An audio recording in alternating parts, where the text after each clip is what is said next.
तो दोनों तरफ गया, समाजवादी पार्टी में भी गया और बीजेपी में भी गया। पर मेरा यही कहना होगा। हाँ बोलिए। एक बिल्कुल एकदम आउट ऑफ कॉन्टेक्स्ट में एक सवाल पूछ रहा हूं। अभी हम पार्लियामेंट्री इस पे करेंगे चुनाव की, पहले क्यों हो रहा है या नहीं होना चाहिए, या क्यों हो रहा है, होने का मन बन रहा है कि नहीं। अगर इंडिया अलायंस के जो समूह दल हैं, सब लोग मिल करके, अगर मान लीजिए मायावती एक सीजन्ड पॉलिटिशियन है, मायावती 2-3 बार मुख्यमंत्री रही हैं और एक बहुत ही पिछड़े समाज से आती हैं, अगर मायावती जी को प्रधानमंत्री का कैंडिडेट तय कर लिया जाए तो क्या आपत्ति हो सकती थी?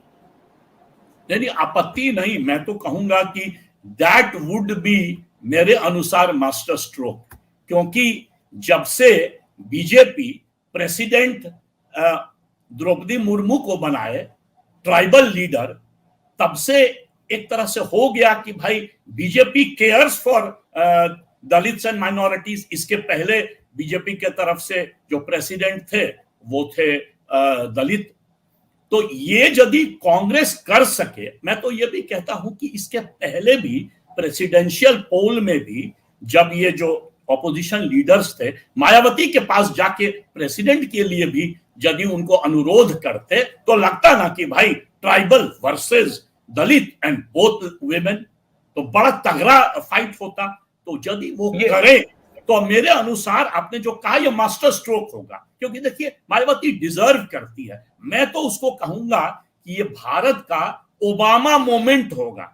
क्योंकि यदि अमेरिकन चुनाव में 200 साल बाद एक ब्लैक प्रेसिडेंट बना, तो भारत के लिए भी एक दलित प्राइम मिनिस्टर बनना, वो भी औरत, वो अंबेडकर के ड्रीम को, स्वप्न को वो साकार करेगा और भारत को दुनिया में सब देखेगा कि भाई देखो क्या एम्पावरमेंट पॉलिटिक्स है। यहां पर प्रेसिडेंट फ्रॉम ट्राइबल ग्रुप औरत और इधर prime minister from Dalit group women. अच्छा, दूसरी बात, मायावती डिजर्व करती है। भारत का सबसे बड़ा राज्य है उत्तर प्रदेश, और वहां की 3 बार मुख्यमंत्री रह चुकी है और उसके बाद गजब पॉलिटिकल एक्सपीरियंस है मायावती को। उनका बैंड ऑफ सपोर्ट देखिए, हमेशा 20 और 30% के बीच में, पिछले चुनाव को छोड़ के 2019 का जिसमें उनको 13% मिला, करीब 20 और 30% सपोर्ट वो अकेले ले आती हैं। One of the most charismatic leader हैं।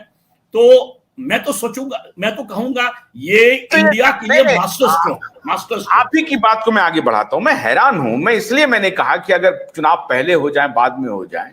मैं इस सवाल को इसलिए बीच में लाया क्योंकि मैं ये नैरेटिव समझना चाहता हूं आप जैसे विद्वान पॉलिटिकल एनालिस्ट से, कि जो इंडिया अलायंस है वो दलित की, शोषित की, ओबीसी की बात करती है और अकलियत की बात करने वाली पार्टियां हैं। तो भाई आप ये बताइए कि नीतीश कुमार, जिनका मान लीजिए अभी 14, 15, 16, 17 एमपी है, लालू यादव की पार्टी आरजेडी को 0 एमपी है, अखिलेश जी की पार्टी को भी 1, 2, 4 एमपी हैं। ऐसी हालत में जिनको 10 एमपी अभी भी 10 एमपी है और 20-30% के वोट बैंक पर है, 3 बार उत्तर प्रदेश की मुख्यमंत्री रही है, उनको ये लोग क्यों नहीं प्रधानमंत्री का उम्मीदवार बना? इसका मतलब है कि ये लोग झूठे सामाजिक न्याय के सिपाही हैं। ये मैं आपसे जानना चाहता हूं, क्या ये एक्सपोज होता है या नहीं होता है? देखिए, एक चीज याद रखिएगा ये कहने के पहले, कांग्रेस प्रेसिडेंट आज मल्लिकार्जुन खड़गे हैं, वो भी दलित हैं, कर्नाटक से ट्रेड यूनियन लीडर, प्रधानमंत्री का उम्मीदवार घोषित कर दें।